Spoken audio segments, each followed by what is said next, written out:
আজকে আমরা ফোর্থ স্ট্যান্জা পড়ব। ফোর্থ স্ট্যান্জাতে লাইনগুলো আমরা আগে পড়ে নিই। Unknown, yet well known to the eye of faith. Ah, I have heard that well far, far away in distant lands, by many a sheltered bay, when slumbered in his cave the water wraith, and the waves gently kissed the classic shore of France or Italy, beneath the moon, when earth lay tranced in a dreamless swoon. And every time the music rose, before mine inner vision rose a form sublime, thy form, O tree, as in my happy prime I saw thee, in my own loved native clime. Therefore I fain would consecrate a lay unto thy honor, tree, beloved of those who now in blessed sleep, for I repose, dearer than life to me, alas, were they. Mayst thou be numbered when my days are done, with deathless trees like those in Borodil. Under those awful branches lingered pale fear, trembling hope, and death, the skeleton, and time, the shadow. And though weak the verse that would thy beauty feign, O fain rehearse, may love defend thee from oblivion's curse. আমরা একটি একটি করে মানে এবারে দেখব। Unknown, অজানা, yet well known. Unknown, অজানা, yet যদিও, well known to the eye of faith, যদিও বিশ্বাসের চোখে অতি চেনা। Ah, I have heard that well far, far away in distant lands. আমি শুনতে পাচ্ছি সেই বিলাপ। ল্যামেন্ট মানে আগের প্যারাতে আমরা দেখেছিলাম বিলাপ, এখানে ওয়েল মানে দীর্ঘ সময় ধরে যে বিলাপ চলে চলেছে সেই বিলাপকে বলা হয় well. Well far far away in distant lands, সেই দূরের কোনো ভূমি থেকে, সুদূর থেকে একটি বিলাপ শোনা যাচ্ছে দীর্ঘ সময় ধরে আমি শুনতে পাচ্ছি। By many a sheltered bay, when slumbered in his cave the water wraith, and the waves gently kissed the classic shore of France or Italy, beneath the moon, when earth lay tranced in a dreamless swoon. যখন সমুদ্রের ঢেউগুলি আশ্রয় নিচ্ছে একটি গুহাতে, এবং সেখানে slumber মানে তন্দ্রাচ্ছন্ন হওয়া, সেখানে তন্দ্রাচ্ছন্ন হয়ে রয়েছে সেই গুহার একটি জলদৈত্য। ওয়াটার রেথ মানে জলদৈত্য, অ্যান্ড স্লাম্বার্ড মানে তন্দ্রাচ্ছন্ন, আধো আধো ঘুমে।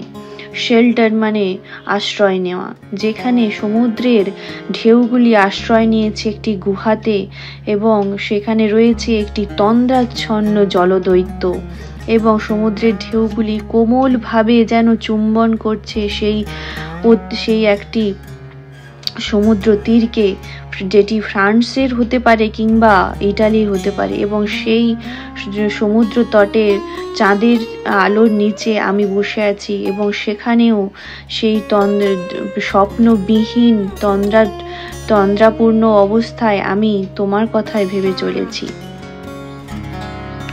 And every time music rose, এবং যখনই সেই গান জেগে ওঠে আমার মনে, before mine inner vision rose a form sublime, যখনই সেই গান আমার মনে জেগে ওঠে, যখনই বিফোর মাইন ইনার ভিশন, আমার অন্তরাত্মা যেন মহান একটি অনুভূতি পায়। দাই ফর্ম, তোমার এই আকার, ও ট্রি, ও গাছ, as in my happy prime, আমার সেই খুশির যৌবনে, আই স দি, আমি তোমায় দেখেছিলাম, in my own loved native clime, আমার মাতৃভূমির জলবায়ুতে, আমার মাতৃভূমির আবহাওয়াতে। নেটিভ ক্লাইমের মানে আমার মাতৃভূমির আবহাওয়া কিংবা জলবায়ু, আমার নিজের মাতৃভূমির জলবায়ুতে, আমার মাতৃভূমির আবহাওয়ায় আমি তোমায় দেখেছিলাম। Therefore, তাই I fain would consecrate a lay. Therefore, সুতরাং এবং সেই জন্য I fain আমি, fain আনন্দের সঙ্গে, ফেইন মানে আনন্দের সঙ্গে, উড কনসিক্রেট উৎসর্গ করা, কনসিক্রেট মানে উৎসর্গ করা, আর লে, লে মানে গান। এখানে কোনো গানকে, সংকে বোঝানোর জন্য লে কথা ব্যবহার করেছেন লেখিকা। সুতরাং আমি সেই আনন্দ প্রকাশের জন্য, আনন্দ প্রকাশ করবার জন্য একটি গান উৎসর্গ করলাম। আনটু দাই অনার, তোমারই সম্মানে, তোমার জন্য। আনটু মানে তোমার জন্য, আর দায় তোমার, তোমার অসম্মানে আমি একটি গান উৎসর্গ করলাম। ট্রি গাছ, beloved of those who now in blessed sleep for a repose, তোমার জন্য সেই গান উৎসর্গ করলাম এবং তোমারই ছায়া এবং তলদেশে তারা এখন, আমার প্রিয়জনেরা ঘুমিয়ে রয়েছে চিরনিদ্রাতে। রিপোজ মানে ইটার্নাল স্লিপ, যেখানে মানুষজন মারা যাওয়ার পর মানুষজন মাটিতে মিশে গিয়ে চিরনিদ্রায় তারা ঘুমিয়ে পড়েছে। এবং তার এখানে বিলাভেড মানে সেই তার ভাই বোনেদের কথা বলে, আবু অ্যান্ড আরজুর কথা বলছেন। আবজু অ্যান্ড আরু, তার দুই যে ভাই বোনের কথা এখানে তিনি বলেছেন, যে তারা সেখানে চিরনিদ্রায় ঘুমিয়ে রয়েছে এবং তোমারই উদ্দেশ্যে, তোমারই জন্য আমি একটি গান উৎসর্গ করছি। Dearer than life to me, alas were they, তারা ছিল আমার কাছে আমার জীবনের থেকেও প্রিয়, আমার জীবনের থেকেও প্রিয় সেই ভাই বোনেরা, সেই প্রিয়জনেরা। Mayst thou be numbered when my days are done with deathless trees like those in Borodale, এবং যখন আমার দিন তো শেষ হয়ে যাওয়ার সময় এসে গেছে, এবং যখন আমি শেষ হয়েও যাব, আমি যখন মারা যাব, তুমি অমর হয়ে থেকো গাছ। তুমি জানো বরোডেল একটি ইংল্যান্ডের ভ্যালি, যেখানে গাছগুলি অনেক পুরনো, শতক ধরে সেখানে গাছগুলি জীবিত রয়েছে, এবং সেই গাছগুলির সাথে তিনি এই ক্যাজুয়ারিনা ট্রির তুলনা করেছেন।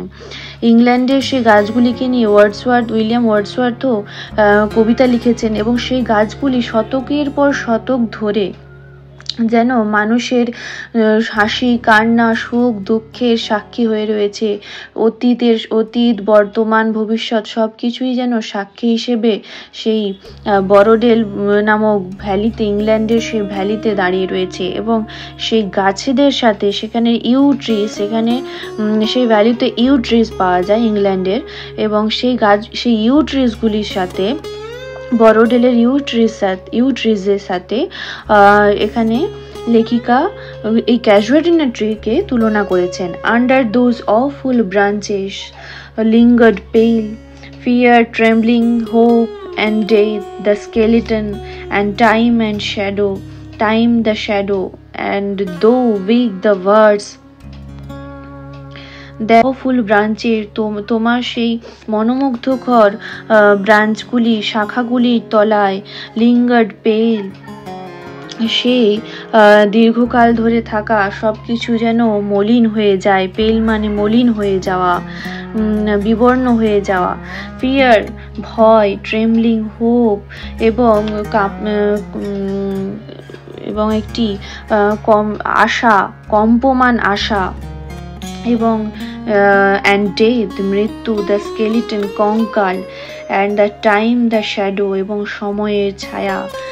and though weak the verse, যদিও আমার এই কবিতা, আমার ভার্স যদিও দুর্বল হয়ে যায়, that would thy beauty fain, তাও সে তোমার এই বিউটির আনন্দের সঙ্গে প্রচার করবে। ও ফিন রিহার্স, এবং সে আনন্দ ছড়িয়ে দেবে চারিদিকে। মে লাভ ডিফেন্ড দি ফ্রম অবলিভিয়ানস গার্ডস, এবং আমার ভালোবাসা তোমাকে প্রোটেক্ট করবে, তোমাকে প্রতিরোধ করবে দি মানে তোমাকে, ফ্রম অবলিভিয়ান স্কার্স, অবলিভিয়ান মানে যেই দেশে মানুষ সব কিছু ভুলে যায়, তোমাকে ভুলে যাওয়ার দেশের অভিশাপ থেকে বাঁচাতে আমার এই ভালোবাসা সাহায্য করবে। আমার এই ভালোবাসায় তোমাকে ভুলতে দেবে না, তোমাকে সবার মনে জাগিয়ে রাখবে। আমার এই কবিতায় তোমাকে চিরন্তন করে রাখবে, অমর করে রাখবে। আমার এই কবিতার মধ্যে দিয়ে তুমি অমর হয়ে থাকবে। এখানে কিছু কিছু থিম ফুটে উঠেছে। থিমগুলির মধ্যে আমরা যদি দেখি, এখানে কবি তার যে এখানে লেখিকা এই fourth স্ট্যান্জাতে unknown yet well known to the eye of faith, and I have heard that well far away in distant lands. এখানে বিশ্বাসের চোখ এই যে এই রকমের দার্শনিক কথাবার্তা, তার মধ্যে যে ভারতের সংস্কৃত মহাকাব্য, ভারতের সংস্কৃত লেখালেখির যে জ্ঞান, সেই জ্ঞানের যেন একটা প্রকাশ এই প্যারাতে তিনি প্রকাশ করেছেন। এবং তার যে মিস্টিক্যাল অ্যান্ড স্পিরিচুয়াল অ্যাপ্রোচ আমরা এখানে দেখতে পাচ্ছি।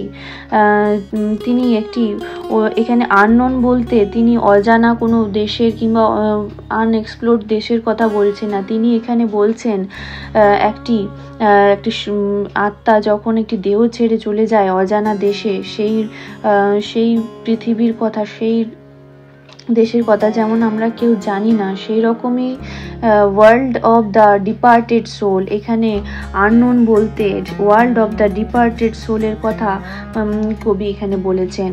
এবং তিনি যে মিউজিক শুনতে পাচ্ছেন, একটি বিলাপ শুনতে পাচ্ছেন, সেটা কোনো সাধারণ বিলাপ নয়, সেটি একটি আত্মার গান, সেটি একটি আত্মার রোদন।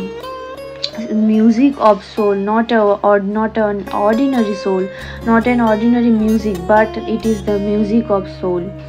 এবং সেই মিউজিক তিনি শুনতে পাচ্ছেন যখন দুটি আত্মার মধ্যে, তিনি আগেই বলেছেন যে সেই গাছটির সাথে আমার আত্মার সম্পর্ক, সেই গাছটি আমার আত্মার আত্মীয়। তাহলে সেই গাছটির সাথে যখন তিনি আত্মাটা জুড়িয়েছেন এবং সেই আত্মার গান তিনি শুনতে পেতেন, সেই আত্মার সাথে তার এত যোগাযোগ, সেই আত্মার গান তিনি সেই জন্য শুনতে পাচ্ছেন। তিনি যতই দূরে চলে যান, তিনি ফ্রান্স, ইটালি যত দূরেই চলে যাক না কেন, তিনি তার যত মনোরম দৃশ্য, বিনীত দ্য মুন, চাঁদের আলোতে বসেও তিনি স্বপ্ন না দেখেও সেই গাছের যে মিউজিক, সেই গাছের আত্মার যে গান তিনি শুনতে পাচ্ছেন। এবং এখানে গাছটির ভারতে যেরকম গাছকে আমরা পুজো করি, ট্রি ওরশিপ হয়, ড্রুইডিজম হয়, সেই কনসেপ্টটিও যেন এই our casuarina tree এতে ফুটে উঠেছে। এখানে আবজু আরও এই তার ভাই বোনেদের সাথে তিনি সেখানে খেলা করেছেন এবং সেই গাছটি যেহেতু তাদের এত সুখের সঙ্গী হয়েছে, সেই গাছটিকে সেজন্য তারা একটা স্পিরিচুয়াল রূপ দিয়ে দিয়েছেন। তেনারা একটা আধ্যাত্মিক রূপ দিয়েছেন এবং সেই গাছের তলাতেই তার ভাই বোনেদের শেষকৃত্য করা হয়েছে। এই কবিতাটি যেমন রোম্যান্টিক এবং ইংল্যান্ডের রোম্যান্টিক ভিক্টোরিয়ান পোয়েমের মতন কিছু বৈশিষ্ট্য ধারণ করছে, সেরকম ভারতের যে বেদান্ত উপনিষদের যে দর্শন, বডি সোল, আমাদের শরীর আত্মা, এসবের যে দর্শন এবং বেদান্তের অতল সমুদ্র, অতল মহাসাগর, যেখানে মানুষের আত্মার কখনো শেষ হয় না, আত্মা অবিনশ্বর, যেখানে এই কনসেপ্টটা আমরা পেয়েছি ভারতের বেদান্ত উপনিষদ থেকে, সেই বেদান্ত উপনিষদের দর্শনও এখানে এই our casuarina tree কবিতাতে আমাদের ফুটে উঠেছে। এখানে প্রথমেই আমরা বলেছিলাম যে আমাদের তরু দত্ত লেখিকা, তিনি যেমন ভারতীয় ছিলেন, তেমন ইউরোপে ফ্রান্সে পড়াশুনো করেছিলেন। সুতরাং তার মধ্যে পূর্ব এবং পশ্চিম দুই, ওয়েস্টার্ন এবং ইস্টার্ন দুই ফিলোসফি কিন্তু তার মধ্যে মিশে রয়েছে। এবং এই our casuarina tree কবিতাটিতে আমরা দেখলাম যে তিনি ট্রি ওরশিপের কথা বলেছেন। তিনি রোম্যান্টিসিজমের জন্য গাছটিকে একটি কত সুন্দর মহিমা প্রথম দুটি স্ট্যান্জাতে আমরা গাছের সৌন্দর্য বর্ণনা করেছি, এবং তারপরে তিনি গাছটির সাথে যে তার আত্মার সম্পর্ক, তিনি যে সেটিকে পূজা করছেন এবং গাছটির জন্য একটি ভার্স লিখেছেন, গাছটির জন্য একটি কবিতা লিখেছেন, যাতে গাছটি অমর হয়ে থাকে, গাছটি যাতে কোনো কেউ ভুলে না যায়। যেমন ঈশ্বরকে আমরা ভুলি না, ঈশ্বরকে আমরা সবসময় পূজার মাধ্যমে নিজের মনে রাখি, সেরকম ঈশ্বরের জন্য আমরা গান উৎসর্গ করি, সেরকমই সেই গাছটির প্রতি ভালোবাসা থেকে তিনি সেখানে একটি কবিতা লিখেছেন, এবং কবিতার মধ্যে দিয়ে তিনি তাকে সেই গাছকে অভিশাপের তিনি ভুলে যাওয়ার বিস্মৃতির অভিশাপ থেকে তিনি বাঁচাতে চেয়েছেন। এবং এখানে এই গাছটি হলো কবির একটি nostalgic feeling and memory of Toru Dutt. এখানে তরুদত্তের সমস্ত স্মৃতি এবং নস্টালজিক ফিলিংয়ের একটি প্রতিমূর্তি হয়ে দাঁড়িয়ে রয়েছে। নস্টালজিক মানে যে অতীতের কথা স্মরণ করে এবং একটি স্টেট অফ মাইন্ডে চলে যায়, যেখানে তিনি আর অন্য কিছুই ভাবতে চায় না। সেরকমই তিনি এখানে বারে বারেই শুধুমাত্র সে গাছটির সাথে নিজের আত্মার যোগ করছেন, এবং একবার তিনি তার ভাই বোনেদের সাথে খেলা করার কথা বলছেন, একবার তিনি গাছের সৌন্দর্যের কথা বলছেন, একবার তিনি গাছের রোদনের কথা বলছেন। বারে বারে তিনি নস্টালজিক হয়ে পড়ছেন, বারে বারে তিনি গাছটির সাথে যোগ স্থাপন করছেন এবং গাছটির বিভিন্ন দিকের বর্ণনা করছেন। এবং এই কবিতাটি, our casuarina tree কবিতাটি যেরকম একটি সুন্দর মেলোডি, একটি সুন্দর গাছের বর্ণনা, সেরকমই গাছটির শেষ হয়ে যাওয়া, গাছটির ল্যামেন্ট, দুঃখ বেদনা, গাছটি যে তার ভাই বোনের চলে যাওয়া, তা সেই যে দুঃখ কষ্ট সবকিছুর প্রতিমূর্তি হয়ে দাঁড়িয়ে রয়েছে। যেমন সুখের প্রতিমূর্তি হয়েও দাঁড়িয়ে রয়েছে সুখের সাক্ষী, সেরকম দুঃখেরও সাক্ষী হয়ে দাঁড়িয়ে রয়েছে। সেই যে দুটিকে একসাথে মিক্স করেছেন এই আওয়ার ক্যাজুয়াল ইন আ ট্রিতে, সেইটি খুব সুন্দরভাবে ফুটিয়ে উঠেছে।